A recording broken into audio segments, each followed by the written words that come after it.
There's a car in this video that nobody officially knows about. No press release, no auto show reveal, no leaked document, no CEO teaser post, nothing, just this footage. And the question of where it came from. I've had this footage for 4 days, and I've started this video 7 times. 7 different intros, 7 different ways to explain what you're about to see. None of them felt right, because nothing I was writing was matching what I was actually feeling when I watched this back. So I deleted all of them, and I'm just going to show you. Hold on the car. 6 full seconds, no talking. Just let that Chameleon Deep Pearl paint breathe under the softbox lighting, blue shifting to violet. What you just felt in those 6 seconds, that pause in your chest, that slight tightening, that's not excitement. Not yet. That's something older than excitement. That's recognition. Your brain just saw something and said, I know what that is supposed to be, and this is not what I expected it to look like. Because the Supra you grew up with, the one from the movies, the one from the video games, the one from your neighbor's uncle's garage that you were never allowed to touch, that Supra had a shape. A language, an attitude you could identify from 2 blocks away. This car speaks the same language, but the accent is completely different. And that's what we're spending the next 25 minutes breaking apart. Because this concept, whatever it is and wherever it came from, is the most important thing Toyota has done to the Supra name in 30 years. And almost nobody is talking about it yet. Here's what I want you to hold on to for this entire video. Not how fast is it, not how much does it cost. Those questions come later. The question I want you sitting with right now is this. Why does this car exist? Who made the decision to build it? And what are they trying to prove? Because cars at this level of execution don't just appear. They don't fall out of a designer's hard drive. A car built physically, lit professionally, documented at this quality, this is a statement. This is an argument. Someone is trying to win something with this car. And by the end of this video, I think you're going to have a very strong opinion about what that something is. All right. Let's start from the beginning. To understand why this concept hits the way it hits, you have to understand what the JZA100 name means, because Toyota didn't pick that designation by accident. The original JZA80 was the internal code for the MKIV Supra, the generation that ran from 1993 to 2002, the one with the 2JZ engine, the one that became untouchable in tuner culture, the one that over 30 years went from a $40,000 sports car to a $200,000 collector's item because the used market simply refused to let it be worth anything less. The JZA100 designation is a direct continuation. Toyota is saying, this is not a reinvention. This is not a reboot. This is the next chapter of the exact same story, Chapter 100. Everything that came before this is prologue. That is an enormous statement, and the design has to back it up completely or it falls apart immediately. Look at those headlights, round, piercing, almost aggressive in how unapologetically they reference the original. Porsche does this with their headlights too, that circular identity you recognize from 50 meters away, in any generation, in any decade. Toyota is trying to establish the same thing here. But then look at how the hood rises from those headlights. That's not the smooth, almost nervous-looking hood line of the MKIV. That's a power bulge, deliberate, muscular, earned. Because underneath that clear hood panel there's something that needs the space. And we're going to get to that engine, I promise. But first, the paint. Because every single time I post concept footage, the paint is what the comments are about. So let's actually explain what's happening here. Chameleon Deep Pearl is not a color, it's a process. It's a physical phenomenon that's been engineered into a liquid and sprayed onto metal. And the way it works is genuinely fascinating. Standard metallic paint works like this. You have a base color pigment and you mix in aluminium flakes. Those flakes reflect light back at you, creating that sparkle effect you see on a silver car. Simple, one-dimensional. Chameleon interference pigments work completely differently. Instead of aluminium, flakes use synthetic mica, a mineral that can be grown in labs to exact specifications. These mica particles are coated in ultra-thin layers of titanium dioxide. And here's the key. The thickness of those coating layers determines which wavelengths of light get reflected back versus which ones get absorbed. Change the angle. Change the wavelength that bounces back. Change the color your eyes perceive. At 0 degrees straight on light, this paint reflects deep blue, almost navy. The blue of a 2 a.m. highway with no streetlights. At 45 degrees it shifts to violet, then purple. Then at the right angle, almost a red-tinged magenta, before it settles back into blue as you move around. And on curved body panels, like these fenders, like this hood, you get all of those colors simultaneously. Different parts of the same panel showing different colors at the same moment, because every part of the curve is at a different angle to the light source. That's not a render. Renders get this wrong. They always make the transition too smooth, too gradual, too clean. Real interference pigment has moments of abrupt shift, a line where blue just becomes violet without warning. You can see that line right there on the hood. That imperfection is proof. This car was painted in the real world, and the paint is behaving exactly the way physics says it should. Now add the studio setup. That massive overhead rectangular softbox creates one perfect sharp white reflection floating across the top of the car, like the car has its own built-in sky. And the rim lighting on the sides, those thin glowing halos separating the car from the black background, those aren't just aesthetic choices. They're revealing every single body line, every panel gap, every vent edge in perfect detail. Every surface decision Toyota's designers made is visible. Nothing is hidden. Everything is on record. And it all holds up. Real quick, can I ask you something personal? When you were a kid, or maybe not even that long ago, was there a car that you saw somewhere, maybe in a magazine or a game or a movie, that just stopped you, like you couldn't move? You just stared at it. I'm not asking about your dream car. I'm asking about the car that first made you realize cars could be art. The car that introduced you to the idea that machines could make you feel something.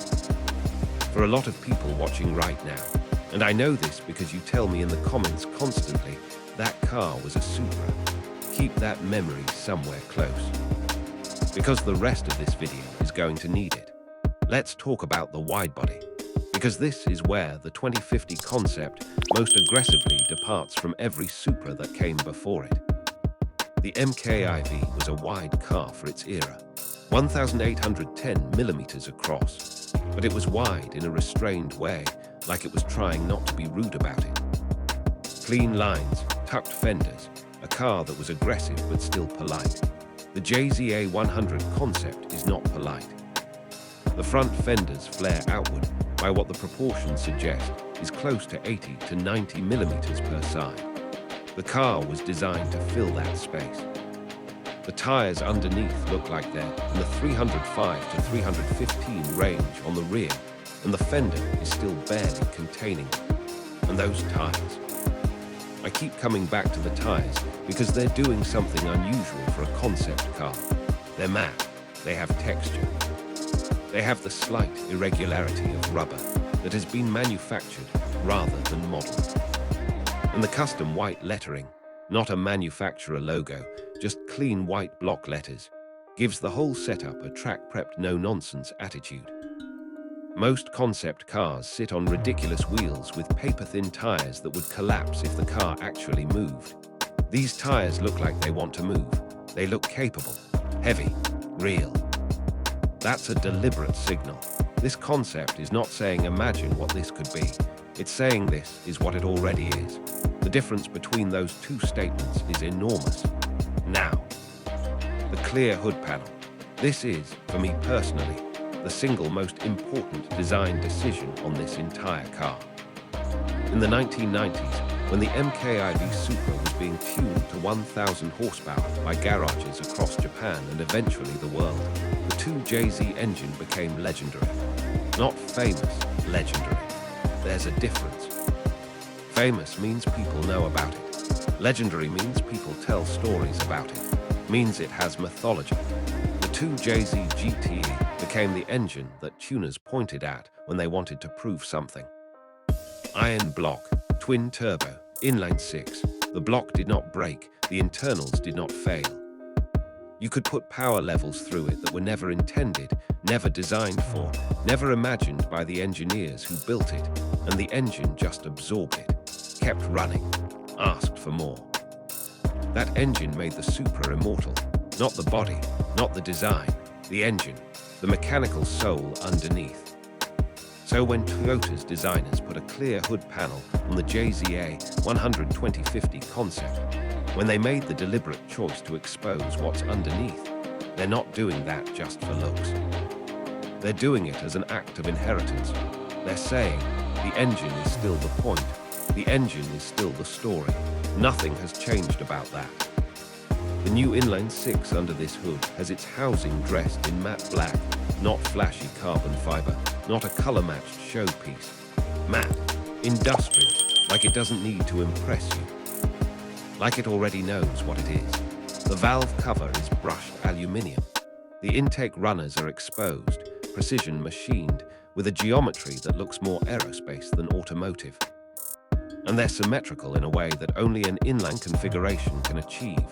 6 cylinders, perfectly equal runners, perfectly spaced. There is a visual harmony to a straight-six engine that a V8 or V6 simply cannot replicate. And you can see all of it, right through the hood, while the car is sitting still. Before it's even started, you can see the entire argument Toyota is making. Power is not something to hide. Power is something to display. Okay. Now we get to the part that kept me from posting this for 4 days. Where did this car come from? Why does nobody officially know about it? I've spent a week trying to answer that. I have 3 theories, 3 possibilities. Only one of them keeps me up at night. Theory 1, the Skunkworks project. Toyota has a documented history of running internal development programs that exist completely outside the normal product pipeline. Small teams, high autonomy. Protected from the quarterly review cycles that kill creative ambition in large corporations. The LFA was developed this way, famously isolated from Toyota's mainstream engineering culture, specifically, so it could be built to a standard that mainstream culture would never approve the budget. 4. If the JZA100 2050 concept is a Skunkworks project, it exists because someone inside Toyota with enough authority and enough passion decided to fund it quietly. No committee approval. No market research. No focus groups. Just build the Supra we want to exist. See if it's possible. Report back. That's an exciting theory, but it's the most optimistic one. And I've learned to be suspicious of optimistic theories about car manufacturers. Theory 2, the commissioned concept. There's a new category of automotive design studio that has emerged in the last 5 to 7 years. They exist at the intersection of physical fabrication and digital rendering. They build cars that are real enough to photograph, designed to a production level of detail, but never intended for production. Built for content, for influence, for internet impact. These studios work on commission, sometimes from manufacturers who want to test a design direction without officially owning it. Sometimes from marketing agencies, building campaigns around footage that was never actually leaked. If the JZA100 is one of these, that explains the production quality, the staging, the deliberate mystery around its origin. It was built to do exactly what it's doing right now. That's a cynical theory, but it's a realistic one. Theory 3. This is the one. Theory 3 is that this car was built as a proof of concept for a boardroom, not for consumers, not for the press. For executives inside Toyota who are currently deciding whether the Supra nameplate deserves a 3rd generation, whether there's a market, whether the passion is still there, whether the investment is justified. In corporate product development, you can write a 100-page report arguing for a new model. You can build financial models. You can present demographic data and competitive analysis, and none of it will move the room the way a real car does. A real car under real lights in a real color that makes people stop breathing for a second. That's not a presentation. That's proof. That's an argument made in metal and paint and light. And if someone inside Toyota commissioned this car to walk into a boardroom and say, "We are not asking for permission to build the new Supra. We are asking you to tell us why we shouldn't," then somewhere in Toyota City, Japan, right now, that conversation is happening. And the outcome of that conversation will determine whether the JZA100 stays a concept forever or becomes the most anticipated car of the 2030s. 8 full seconds of silence. I don't know which theory is true. Nobody outside of a very small room knows. But I know what I'm hoping for. I want to talk about something uncomfortable for a minute. Something the car community feels, but doesn't always say directly. The 2019 Supra, the A90, hurt people. Not in a dramatic way, not in an obvious way, but in the specific quiet way that happens when something you've been waiting a long time for finally arrives, and it's not quite the thing you were waiting for. The BMW engine collaboration was logical from a business perspective. Toyota needed a platform. BMW had one available. The partnership made financial sense for both parties. But for the community, for the people who had been keeping the MKIV alive for 17 years of silence through tuning and racing and collecting and mythology building, the BMW engine felt like a compromise. And the design, while genuinely good by most objective measures, didn't quite silence the feeling that something essential was missing. The sole argument is hard to quantify, hard to write a business case for, but the community felt it. And the secondary market told the truth. Used MKIVs continued to appreciate even after the A90 launched. That's the market's way of saying, nice try, but not quite. The JZA100 2050 concept is, whether intentionally or not, an answer to that hurt. The Toyota-sourced Inline 6, the JZ Lineage naming. The clear hood displaying the engine like it's something to be proud of. The wide body that doesn't apologize for taking up space. The chameleon paint that is anything but conservative. This concept is not trying to be safe. It is trying to be worthy, and that is a completely different goal. But here's what scares me. The Supra has died before. Officially discontinued in 2002 after Toyota decided the sports car market wasn't worth the development cost. 12 years of silence. 12 years where the legend got larger precisely because Toyota wasn't there to manage it or dilute it with marketing. When you're absent for long enough, the gap fills with mythology. And mythology is almost always better than reality. That's the trap. If this concept never becomes a production car, if it stays exactly what it is right now, a beautiful mystery in a dark studio, then it joins the list of concepts that were perfect specifically because they never had to compromise, never had to survive a cost reduction meeting, never had to fit into a crash safety regulation that changes a roofline by 15 millimeters. The concept stays perfect because it doesn't have to be real.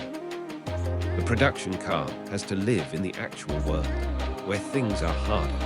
And the community watching this footage right now, they will hold the production car to the standard of this concept. Exactly, without compromise. That's what fan communities do. That's what love does. It creates an expectation so high that almost nothing can meet it.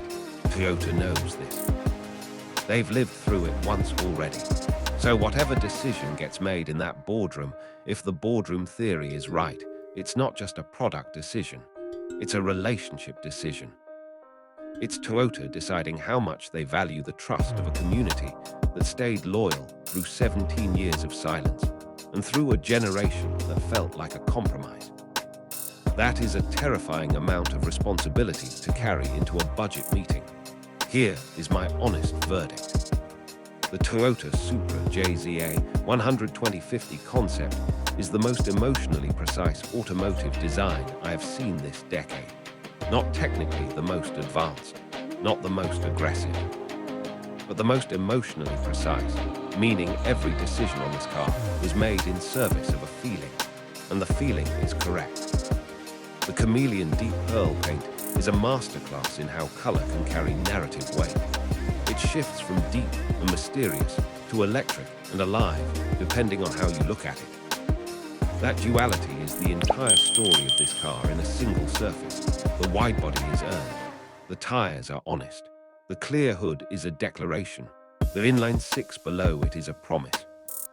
And the low angle, the dark polished concrete, the pitch black background, the rim lighting creating that halo, that staging is not accidental.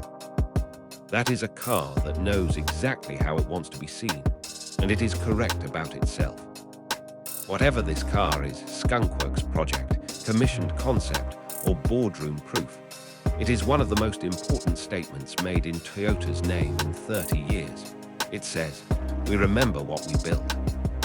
We know what it meant, and we are not done. I believe it. I think you do too. If you made it to this moment, all 25 minutes, then I already know something about you. You don't just like cars.